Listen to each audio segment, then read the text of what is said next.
What up? It's Friday. Yeah. Oh, fuck. I work so hard while I'm home. But my wife thinks I work really hard while I'm on the road. They did not hold my last check. I did about 2,300 miles. They didn't take anything that was worthy of mentioning, like, say, the bumper or the windshield, out of my check. I assumed that my maintenance account was able to cover that. So far, somebody from Stevens called me yesterday and was like, "Hey, we wanted to make sure that Stevens offered you everything possible before you processed out, but it looks like you already did. So, I'm not trying to harass you or anything, but wanted to tell you about this special route that we have."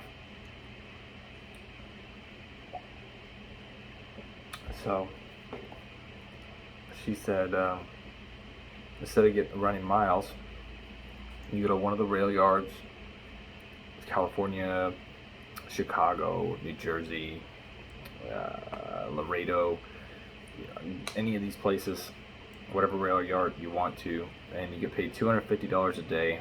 You're out 2 weeks. They fly you home, and then she didn't specify how long the home time was, but then they fly you back out after your home time's up, and you just sit in a truck there and you wait to basically move freight from the rail yard to a staging area where another driver would come pick it up and take it to deliver or whatever.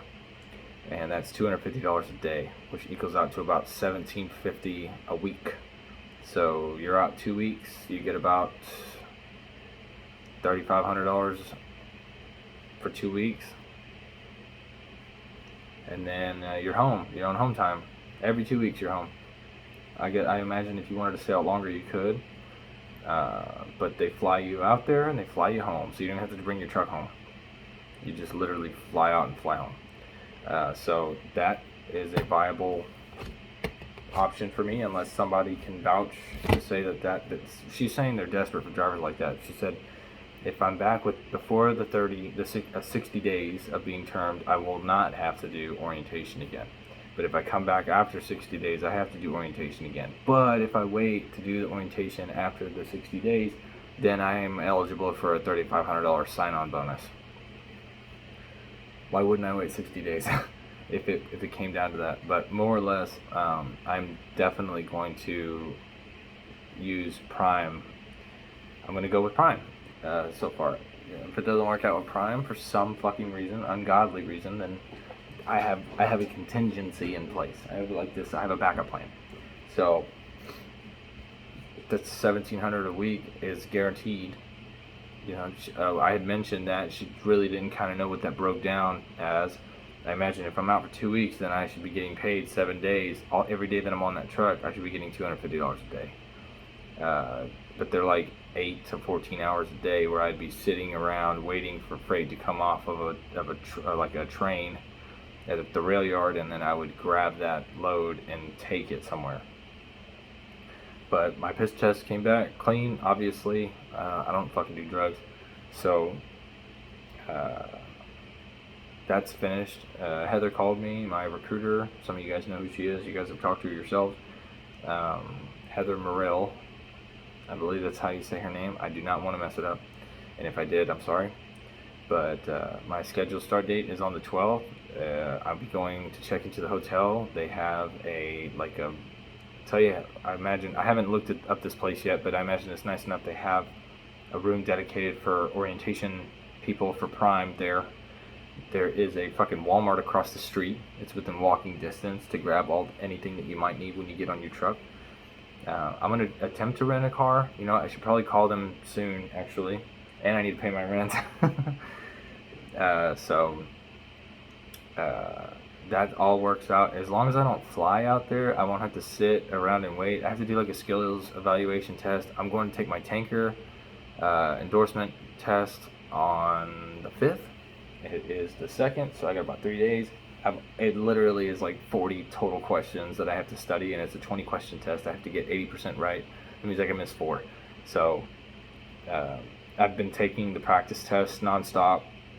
Yeah, I'm playing a video game right now, but in between the times where I have some free time while I'm running in the game or something, I'll do a practice test. And I pass 100% every time, and it usually takes me on average about 2 to 3 minutes to complete the test. So it's not hard at all, and most of it's like general knowledge or air brakes combined with like a couple of like tanker specific questions, which you learn the terminology pretty quickly. And it's only like $12 to get the endorsement, so I'm definitely going to be kicking ass with that. I got this new flavor. I don't like it. It doesn't hit as hard as I'd like it to, so I might have to find out what I got to do. $34 fucking dollars for that shit. It should last a while though. It's pretty fucking big. Big ass, giant fucking thing. It just doesn't hit right. So I gotta go back to my tried and true, man, Lava Flow. After a couple of hits, it does live up to my expectations. So it's not all bad, but yeah. So everything's set, everything's ready to go, and I'm excited. I have a date tomorrow with my wife. I'm super fucking excited about that. My mom came through. She's gonna watch the babies for us, and all the big kids are gonna be watched by their respective parents. So other parents. So I'm looking really forward to that. But yeah, that's the update for now. I got my full check. Did 2,300 miles, made about $950. Normal shit taken out. You know, all my normal stuff. The truck payment was $815. All my insurance and shit. I still haven't gotten a call from insurance. I don't get it, dude. It's fucking like 1 in the afternoon and I'm yawning. I've been busting my ass today though. The laundry, dishes, fucking take care of the babies and shit. They're finally napping, so I should be probably fucking napping. The wife's out going to buy a dress for our date, and she got her nose pierced, so she's going to go look for a new ring for her nose ring. And pick up a Walmart order with some odds and ends that we need. But yeah, who cares, right? Anyways. Yeah, that's the update. Remember, just ladies, let me fucking rate, take care, and I'll see y'all another time.